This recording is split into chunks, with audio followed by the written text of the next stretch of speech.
Добар ден, почитувани, ова е најновата Телма амбуланта. Денешното петочно издание го реализираме во соработка со клиничката болница Жан Митрев. Некои луѓе имаат парализирачки страв од патување со авион, други од височина. Некои се плашат и тоа интензивно од инсекти, некои пак имаат проблем со ако видат игла и крв, па затоа имаат проблем да им извадат крв за лабораториски испитувања во амбулантите. Зошто се јавуваат фобии кај луѓето и на каков начин се надминуваат? Но оваа тема денеска разговараме со магистар доктор Марија Костадиновска, специјалист по психијатрија во клиничката болница Жан Митрев. За фобиите ќе дознаете веднаш по рекламниот блок. Се гледаме набрзо во студиото на Телма со гостинката.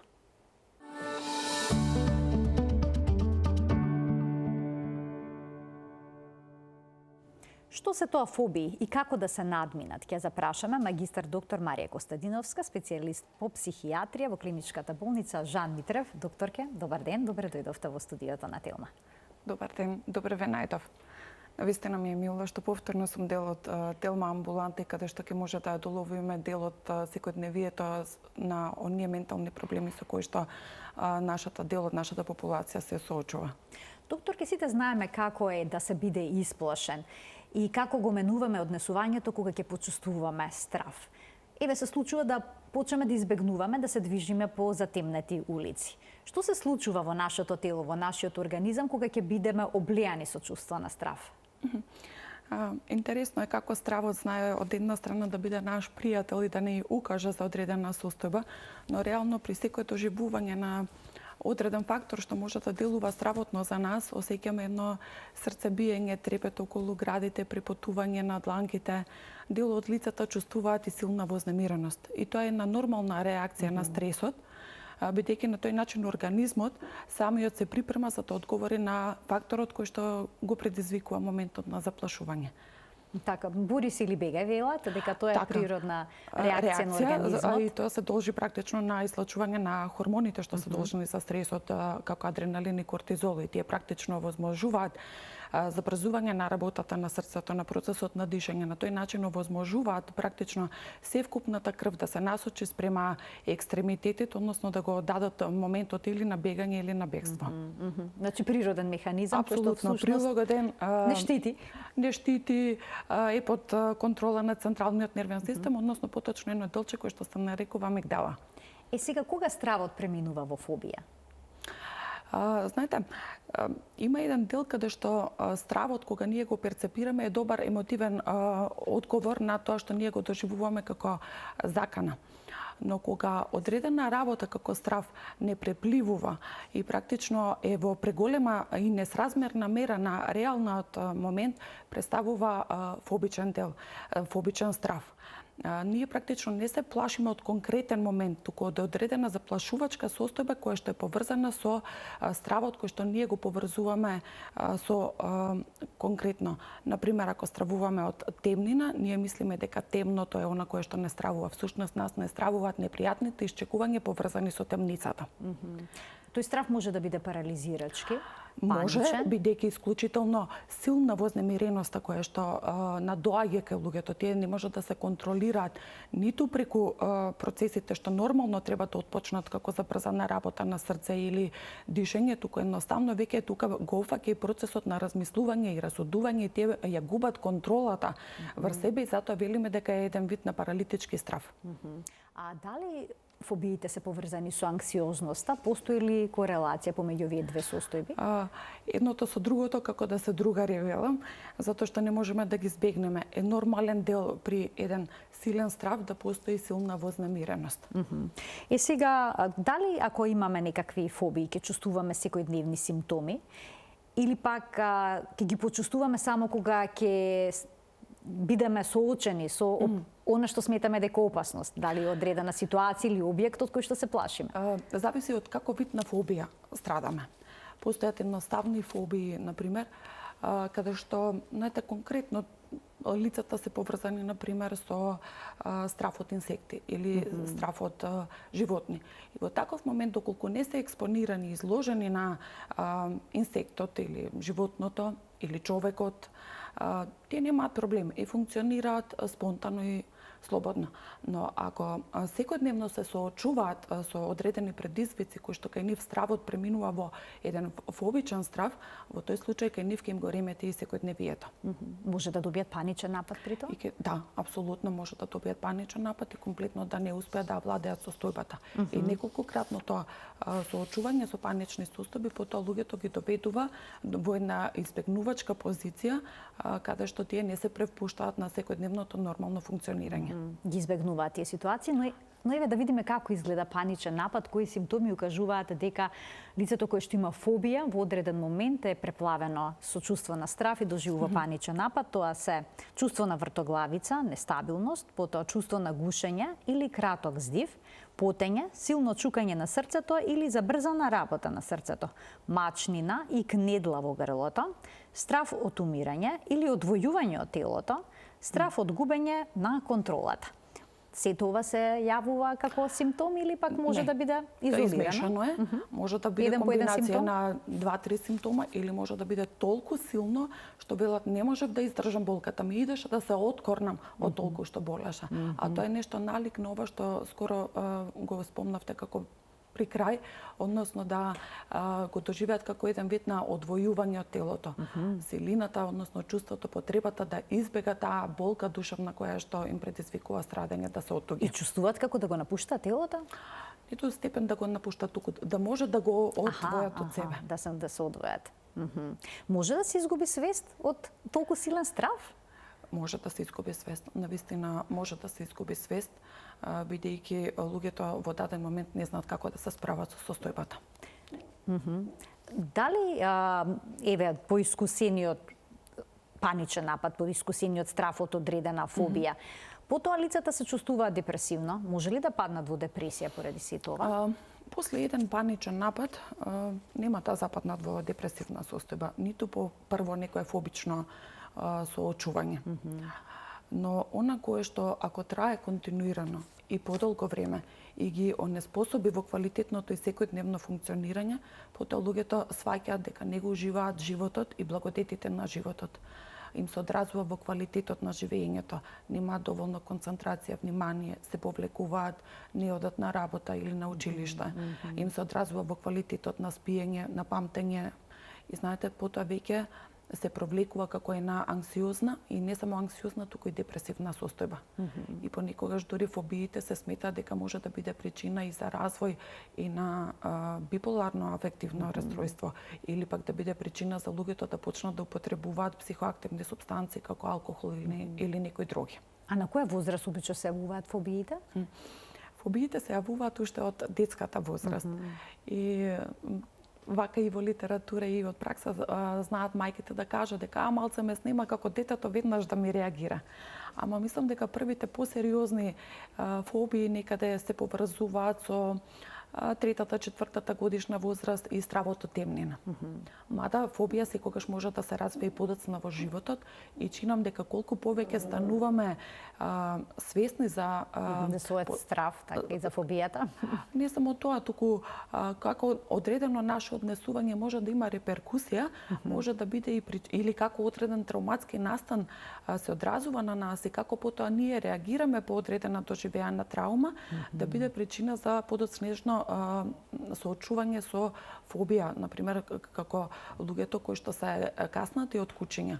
Знаете, тие првично го има тој момент да се заплашуваат од кучето, да избегнуваат места каде што се движат кучињата или каде што биле нападнати.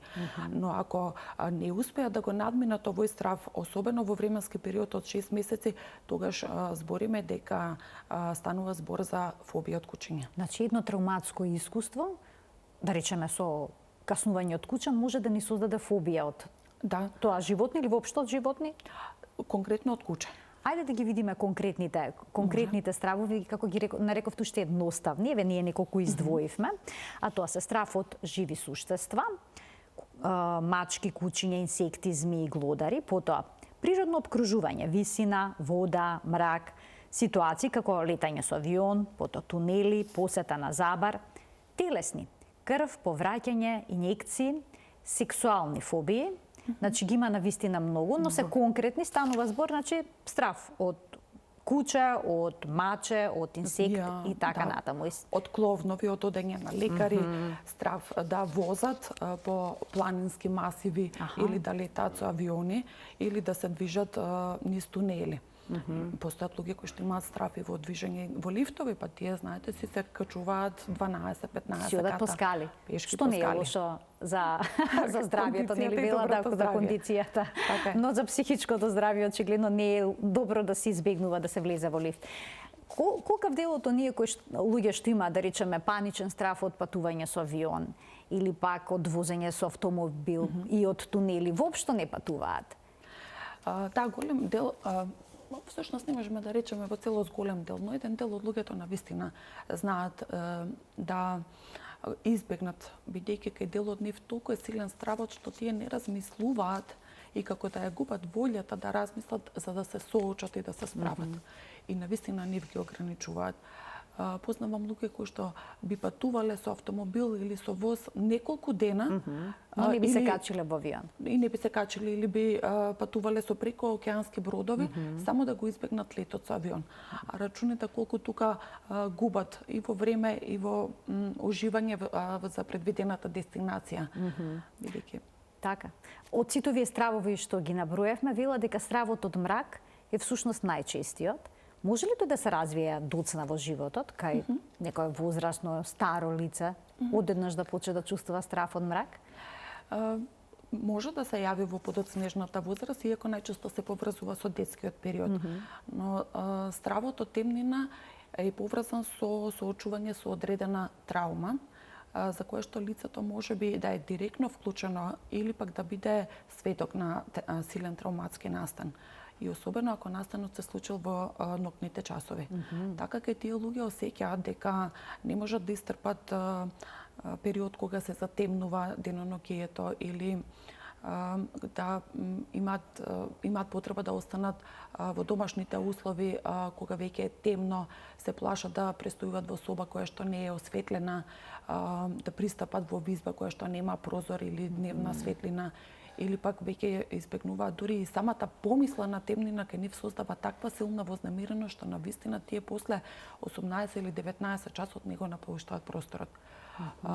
Значи самата помисла понекогаш на она што не плаши може да доведе до и затоа тие повторно применуваат избегнувачко поведение, се седат дома, примаат гости дома, целокупно просторот во кој што живеат е осветлен и на тој начин тие ја растеретуваат анксиозноста. Дневно функционирање апсолутно е безпрекорно. Стравот од белиот мантил е исто така присутен. Стравот од белиот мантил, тука е веќе... Некогаш може дури крвниот притисок, се извинувам што ве прекинав, да го покачи кај пациенти, да имаат лажно покачен крвен притисок во домашни услови да е се нормално, па да добијат диагноза хипертензија и покрај тоа што тоа не е реална состојба за нивното здравје.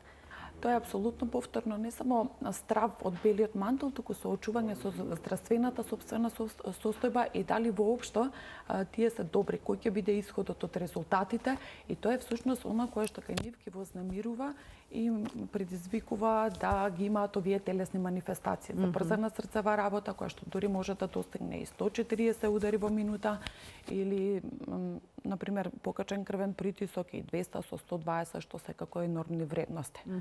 А што е со лицата кои што имаат проблем со вадење крв во амбулантите? Од што точно се плашат? Дали од иглите или пак од крвта? Од што всушност имаат фобија? Повторно имаат фобија од добивањето на резултатите. Или страв дека може ќе паднат, ќе искупат свест, ќе се некогаш и губат свест. Да, купат свест понекогаш.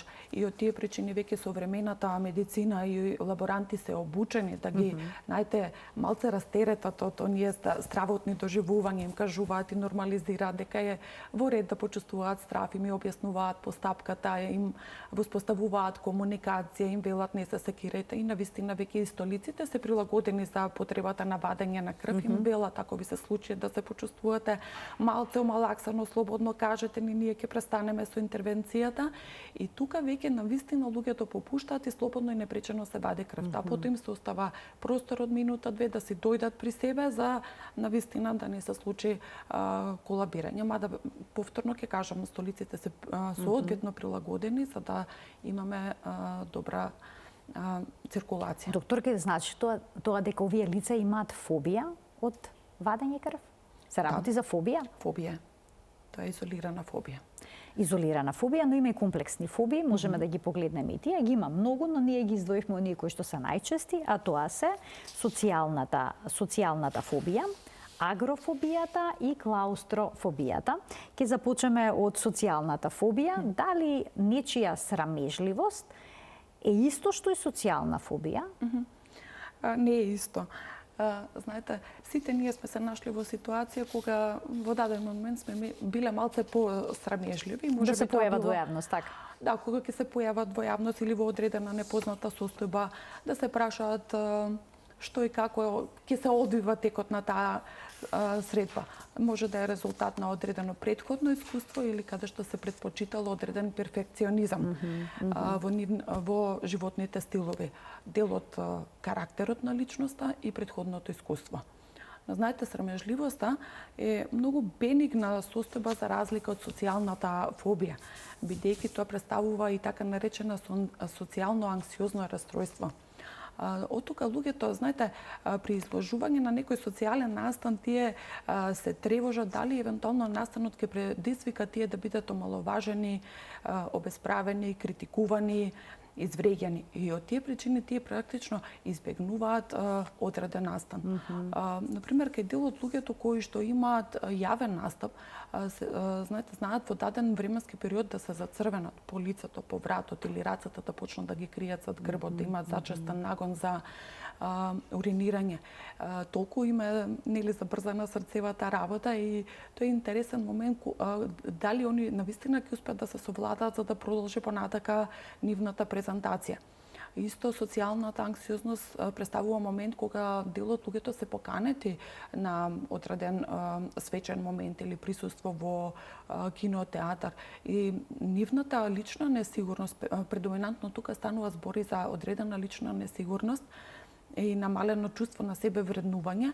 Најтец тие се велат дали друштвото мене добро ќе ме прифати, дали добро изгледам, дали потоа ќе има критика за моето однесување и може да се случи да откажат престојот во кино, во театар или на вечера и потоа дома да се чувствуваат и тажни и осамени, бидејќи не можат да се справат со овој момент. Да проговориме и за агрофобијата. Велат дека е една од најраспространетите фобии. Се опишува како страв од отворен простор, но дали е повеќе од тоа? Дали е посложено? Навистина е посложено, затоа што луѓето и особено се поврзува со лицата кои што претходно се имаат случајно со анксиозност и со доживување на панични состојби. И од тука оваа популација на лица под страв да некото живеат паничниот напад и паничната состојба се обидуваат да избегнуваат од места што се со отворен простор како плоштади или пак користење на јавен превоз каде што има толпа на луѓе и гужва, користење на воз или автобус, бидејќи тие се трудат да најдат простор каде што ако доживеат или го осетуваат налетот на паничниот напад, би се обиделе да избегнат. А сметаат дека во вакви услови каде што има гужва или отворен простор, тоа не би било возможно. И од тука почнува една агорафобија која што може навистина и дополнително да е проследена со силен паничен напад. Дали домот е најбезбедната локација во тој случај? Видете, тие навистина остануваат во домот, дури се откажуваат од нивните работни места, даваат отказ, остануваат се додека не осетат дека психички се стабилизираат. Дури понекогаш сме вршале и прегледи на лица во нивните домови, бидејќи тие не можат да помислат, да се соочат со помислата дека можат да се чекорат надвор од прагот на нивниот дом. Обично родителите или блиските се упорни да излезат тие лица надвор и покрај нивното одбивање. Што советувате? Дали треба да се врши притисок за да го напуштат домот, да се соочат со стравот во таква ситуација?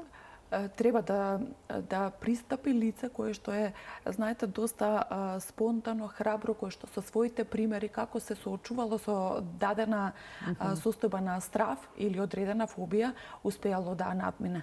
Бидејќи тука е навистина еден подолготраен процес кој што не може со една кратка мотивација да го стимулира човекот кој што има изразен страв веднаш да зачекори надвор. А агрофобијата обично на која возраст се јавува? Тие веќе започнуваат негде од 15-20 годишна возраст, ги има и во добата и од 40 и од 50 години. Има ли нешто што навестува дека ќе се јави ваков проблем или пак се манифестира оваа фобија преку ноќ? Може да има улога. Знаете, ако фобиите поминуваат низ генерациите и го виделе тоа како модел на однесување во семејството каде што растат, може да е резултат на слабост на автономниот нервен систем, кога е поосетлив на одредени сензации од надворешниот дел. Доколку лицата биле изложени на претходни травматски настани, немаат поддржувачки брачни или родителски ставови, се соочуваат со сериозна болест или бременост и имаат други неповолни животни искуства. Колку што ве разбрав, значи фобиите може да се пренесат од родителите на децата, од браќата и сестрите на одредено лице? Од родителите на децата или од нивните баба, дедовци, како еден вид на генетски материјал или да биде како налик на модел на однесување, особено ако родителот презентирал однесување на намалена самодоверба и пристапувал спрема избегнувачко поведение. А што е со клаустрофобиите? Доколку имаме проблем да влеземе во лифт, значи ли дека имаме страв од затворен простор? Значи, и особено ако при тоа повторно се обидуваме да не го користиме лифтот. Исто така тука најчесто ние во медицината се соочуваме да луѓето кои што имаат страв од затворен простор, знаете, ги избегнуваат сите оние медицински потребни исследувања како што е компјутерското снимање или магнетната резонанца. Кога се става пациентот во еден така наречен тунел. Да. И ако има светлина, и ако се обидуваме да ги припремиме и да им помогнеме, тоа може да биде исклучително силно. И затоа и во ваквите состојби е предвидено да има едно паник топче кое што им се дава на клиентите, им се кажува во секој момент притисни, ние ќе го прекинеме снимањето, затоа што во интерес е и човекот да не го загрозиме, зборам, да не се загрози психичкото здравје, односно да не доживее паничен напад насред снимањето. Се случило тоа? Обично луѓето знаат дека имаат фобии, знаат да кажат дека се соочуваат со фобии и прашуваат колку навистина е потребно испитувањето, колку трае и колку трае. Магнетната резонанца обично трае малку подолго. Трае по 20 минути, 20 до 30 минути. Понекогаш ги советуваме да се припремат, да земат лек, анксиолитик, за да се намали силната вознемиреност и да може да се пристапи кон снимањето. Сепак има одредени животни состојби каде што мора како испитување да се направи. Ќе ги поканиме гледачите да се вклучат во денешната Телма амбуланта со нивни прашања. Разговараме за фобиите кои што често пати се манифестираат кај лица кои што развиле паничен страф од одредена ситуација, од одреден објект, понекогаш доживуваат и панични напади. Како сега сето тоа може да се менаџира? Постои ли начин за лекување? Ќе ни одговори магистар доктор Марија Костадиновска, психијатар во клиничката болница Жан Митрев. Значи, од овој момент телефонските линии почитувани се отворени и добре дојдени се и вашите прашања на темата на која што говориме.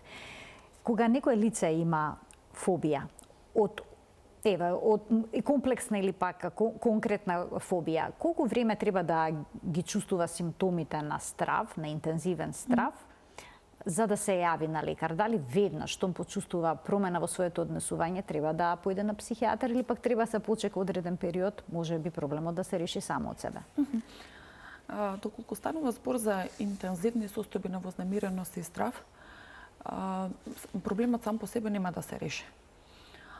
Останува најчесто лицата да решат во кој временски период ќе се јават на психијатар. бидејќи некако се уште постои тој страв или мисла дека ќе помине само од себе.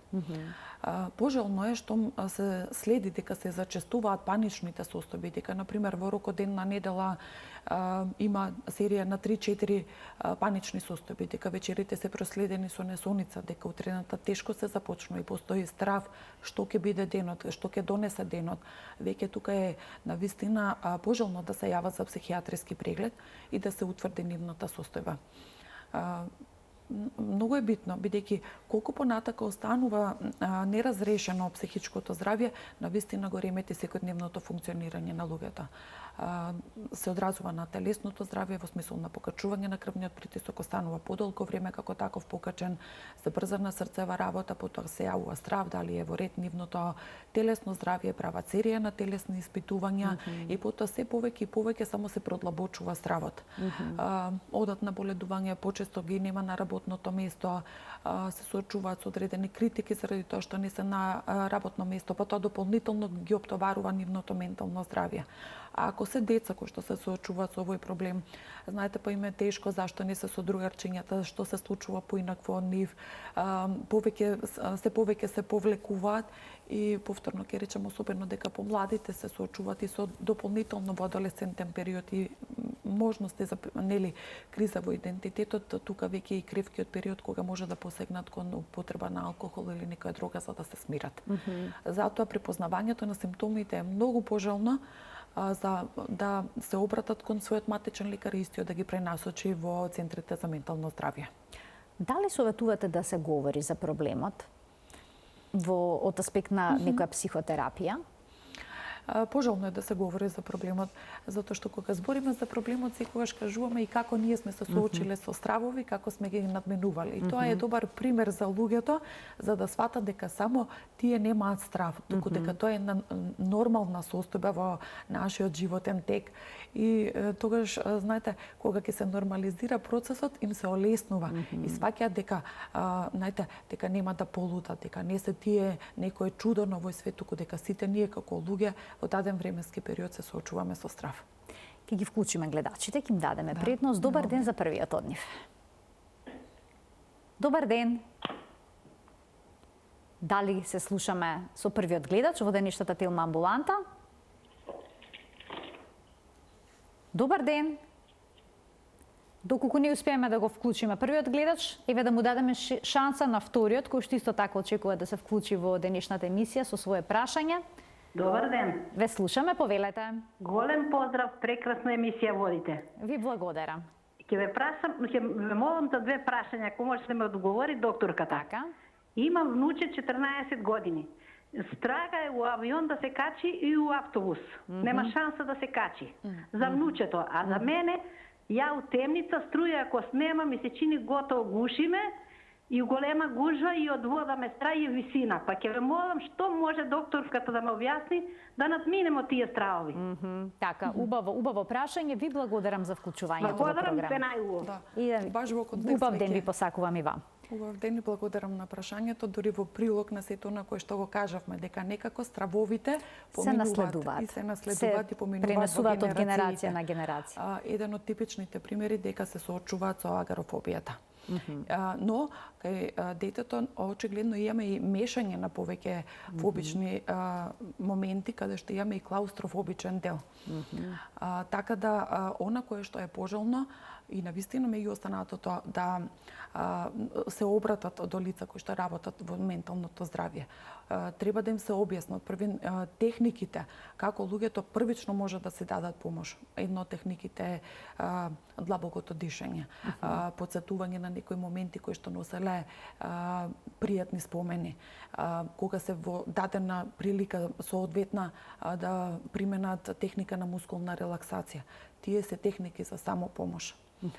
А она кое што вистински може да се понуди е, бидејќи веќе фобијата кај нив, особено конкретно во случајот, поминува подолг временски период, потребно е да се даде лек за да се растеретат луѓето и да може како и господјата, така и внучето да можат поспонтано да го живеат секојдневието и да функционираат.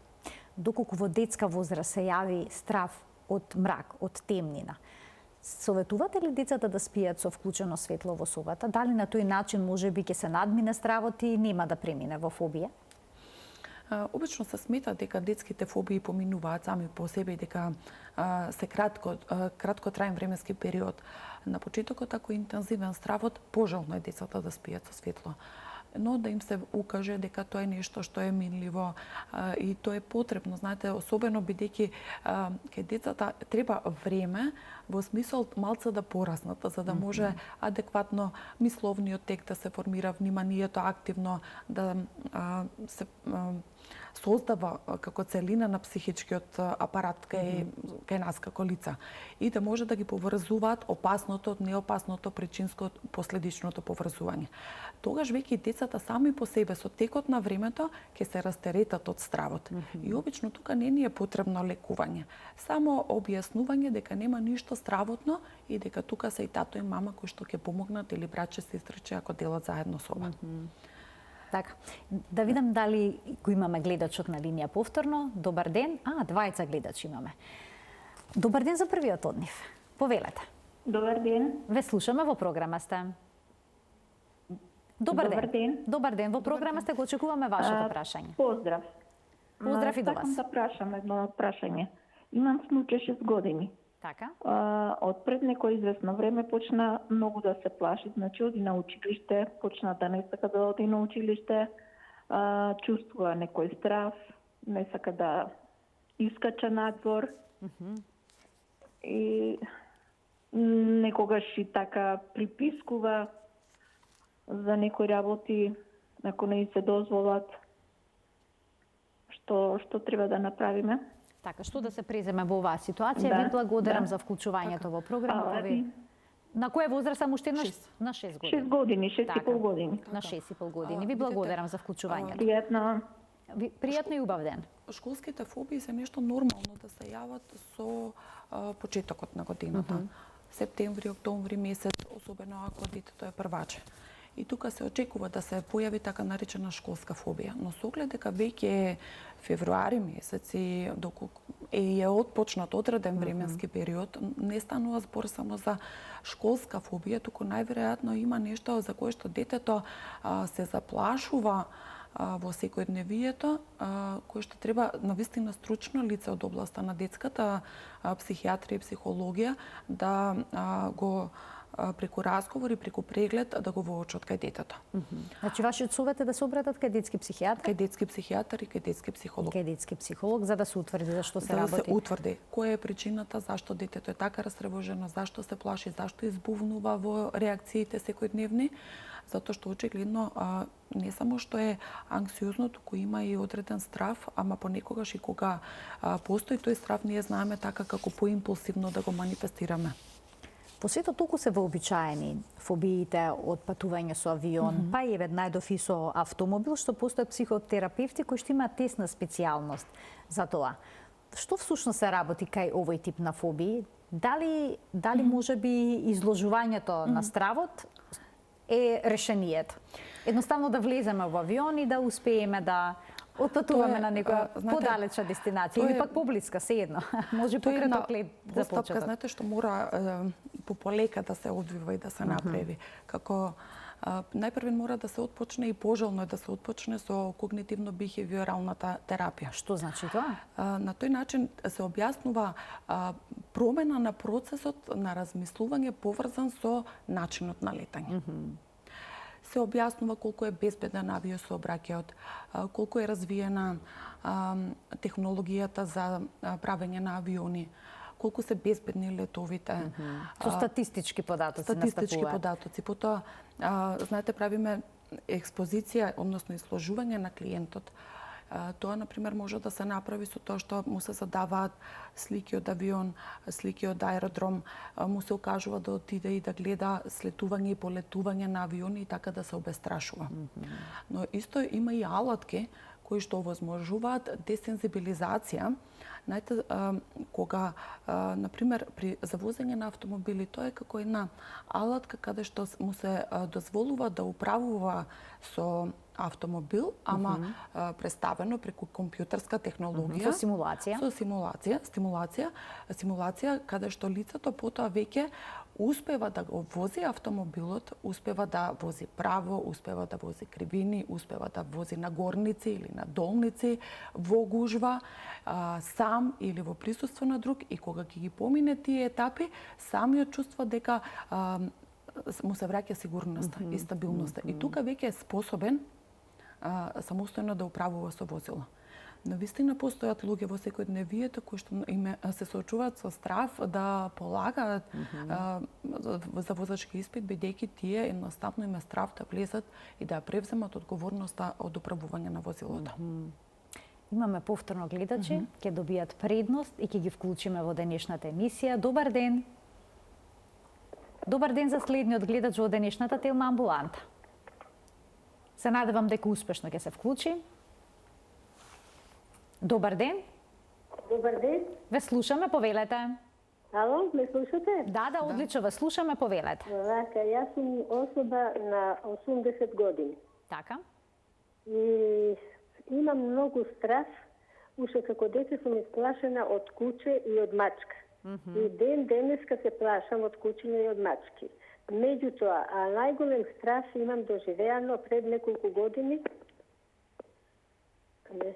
Пред неколку години една комшивка со Алцхаймер ми звонеше на врата. И јас гледам преку окчето, а она со наведната глава ја не видов кој е, не знаев дека е она. Прашувам кој е, таа ќути.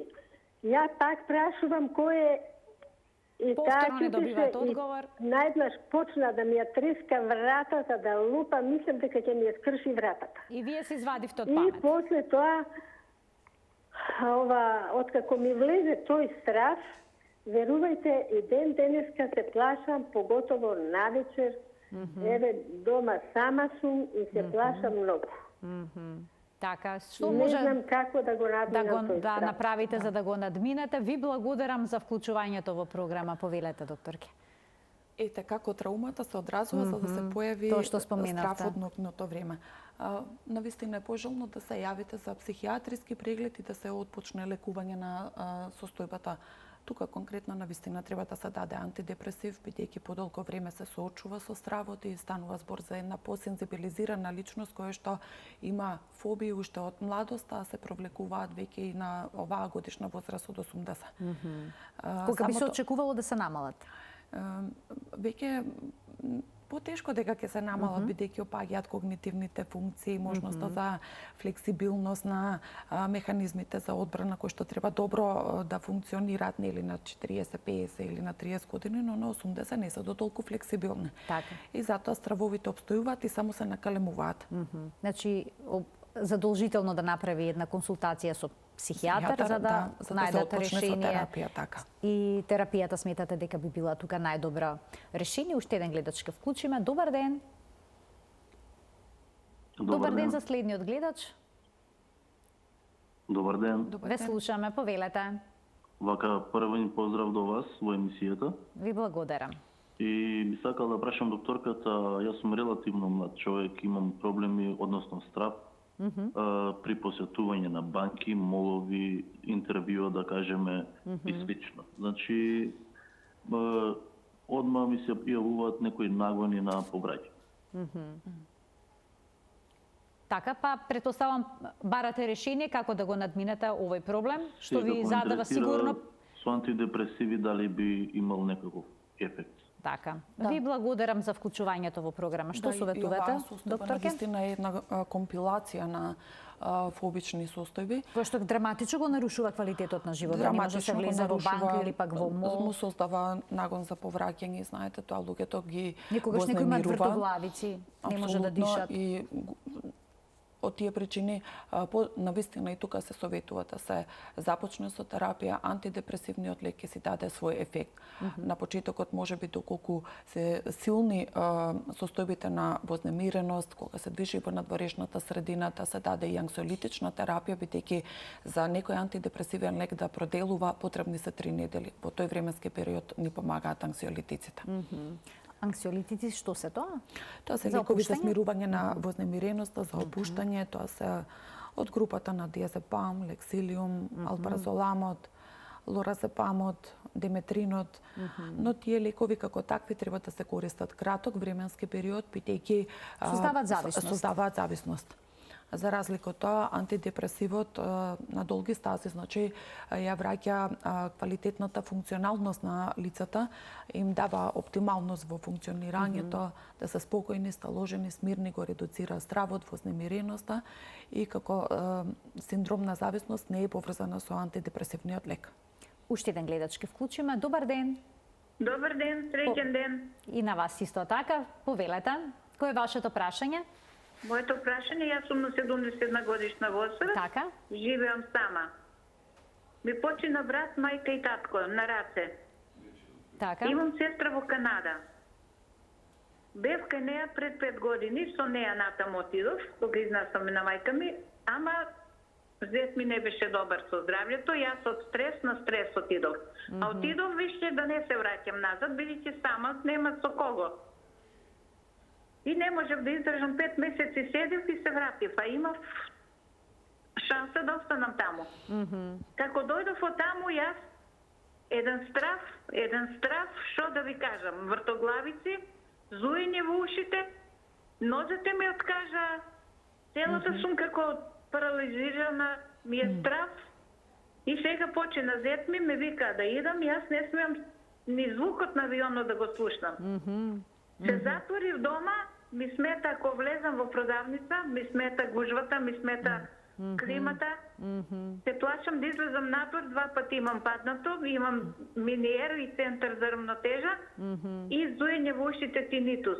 Така. Ме удира во очите, ме удира во желудникот, бев на психијатар, ми вели тоа се ти од страв, од стресови. Ми дадо лекови, пиев неколку лека, мене уште полошо и не можам од кревет да станам. Пијам лексилиум, на диазепам сум алергична, сменив неколку лекови, ама јас не се чувствувам добро. И понатаму не се чувствувате добро. Така, значи, секако дека оваа состојба... Како да спречам тој страв? Сигурно не е едноставно да се живее со вакви стравови, со вакви фобии. Сега барате решение. Многу ми е тешко. Така. Верувам. Ви благодарам за вклучувањето во програма. Се надевам дека ќе бидете наскоро подобро. А што би советувале за гледачката да се почувствува подобро и да го надмине сето ова? Знаете, тука веќе имаме 2 состојби. Едната е каде што реално има Мениерова болест. И веќе има вртоглавици. И има вртоглавици. И кога ќе се јави вртоглавицата, дополнително ја вознемирува психичката состојба, ја потенцира вознемиреноста, ја влетува во панична состојба. Значи поврзани се овие две работи. Влијае телесната состојба, бидејќи е хронична и се одржува. А од друга страна, реално загубата на блиските луѓе, особено на понапредната возраст, чувството на осаменост, самотија, влијае за да се развие на анксиозно-депресивна состојба, проследена бидејќи трае подолг временски период, довела и до агарофобија и се сложува и доживува панични состојби кога се упатува спрема продавница, односно го напушта сопствениот дом. На жал понекогаш се случува реално во терапискиот дел дека еден антидепресив, 2 нема да се погодат. Тука веќе се препорачува испитување, генетско анализирање на лично на самата личност, поврзано, компарирано со видот на антидепресив. Значи може на тој начин да се утврди кој антидепресив би делувал, кој не? Ето така. Кој антидепресив или ако треба во мала доза да се додаде антипсихотик, не дека лицата се психотично, дека како поддржатели на антидепресивната терапија. И ваквото генетско исследување на медикаментите, конкретно се извинувам за едно лице, овозможува утврдување кој лек ќе биде делотворен кај личноста. Колку што разбрав, не постои лек за фобија, туку се тоа лекови кои што се даваат за анксиозност и за панични напади и депресија. Да, идејата е да ни го регулира серотонинот во организмот. И на тој начин всушност да се направи некаква равнотежа? Равнотежа, хомеостаза, која што ќе ни овозможи квалитетно функционирање. Да не значи стравот да не ни го раководи животот, туку напротив да не пушти во благодетите на животот, да сме обестрашени, секојдневно да комуницираме, да излегуваме, да имаме нормален сон, да се дружиме со луѓето и да уживаме во животот.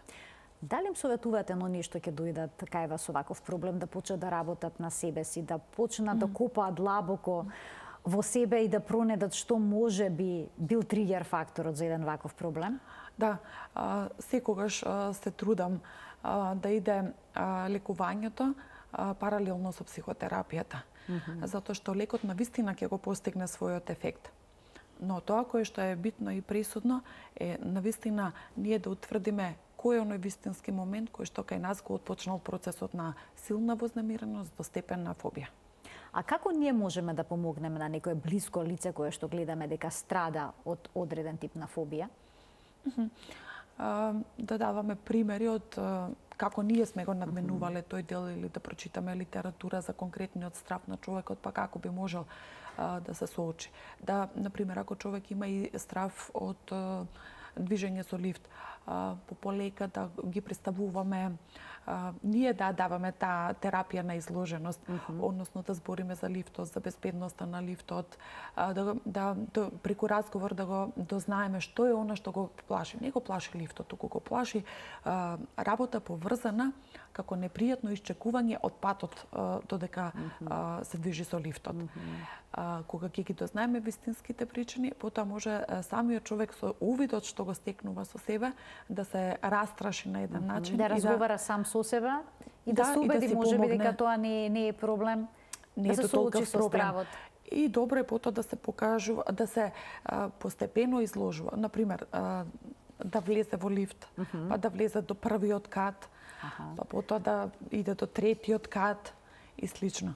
Значи, не можеме ние директно човекот до 10-ти кат да го качеме ако веќе има силен страв од престој во затворен дел или движење на високо.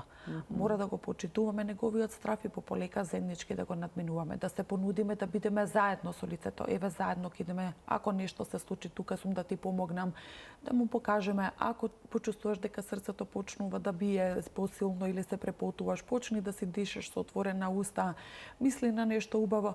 И знаете, кога ќе се понуди еве така речено лек за лицето може да смета дека има како начин да му се помогне и да се растраши. Обично колку време е потребно за да се надмине одредена фобија? Зависи колку е комплексна фобијата, зависи дали е пропратена или со друга психичка состојба. И лицето дали сака да ја надмине. Тоа е всушност клучното. Тоа е клучното. Дали сака да работи на проблемот. Да. Јас секогаш ги стимулирам луѓето. Не, јас ќе одам со кола толков пат. Зашто да одите со кола? Видете со себе колкав лета или напрете дестинација. Еве, јас сум едно од тие. Подобро некаде во близина со автомобил отколку или може би на авион. некое летувалиште каде што е саат време патувањето со авион. Значи тоа е чекорот. Едно кратко патување со авион. Да го стимулираме, мотивираме, да ги кажеме позитивните страни. Зашто треба? Затоа што да не остане човекот во проблемот, туку да го понудиме решението на проблемот. Тоа е она што ги поттикнува луѓето и тоа е тоа што е потребно сите ние да го слушнеме. Која е позитивната страна? Значи тоа е еден од корисните пристапи. Доктор, ќе ви благодарам многу за вашето денешно гостување, за сите совети што ни ги упативте, поврзани со фобиите, кои што воопшто не се ретки и не се едноставни.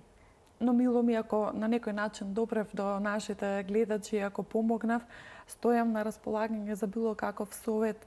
Иначе доколку имаат некаков страв да се мотивираат, да си помогнат, да не живеат со него. Тоа е многу важно, има решение на оваа состојба. Дури кај некои што не сакаат да земаат медикаментозна терапија? Бидејќи има некои не сакаат ниту антидепресив, ниту пак средство за смирување. Тогаш ќе треба значително редовно и долго време да работат на себе со процесот на психотерапија и тука веќе навистина се препорачува когнитив behavior, каде што ќе се смени концептот и начинот на размислување за конкретната фобија, а потоа последователно ќе се смени и однесувањето. Ви благодарам уште еднаш за сето она што ни го образложивте во денешната Телма амбуланта за фобиите и за начинот на нивното надминување. Мило ми е. Почитувани, ова беше си во денешната Телма амбуланта реализирана во соработка со клиничката болница Жан Митрев. Гледајте не секој работен ден на Телма во редовниот термин на емисијата 12 часот и 50 минути, кога заедно учиме за нашето здравје, заедно учиме како да го зачуваме и подобриме здравјето. Ви благодарам.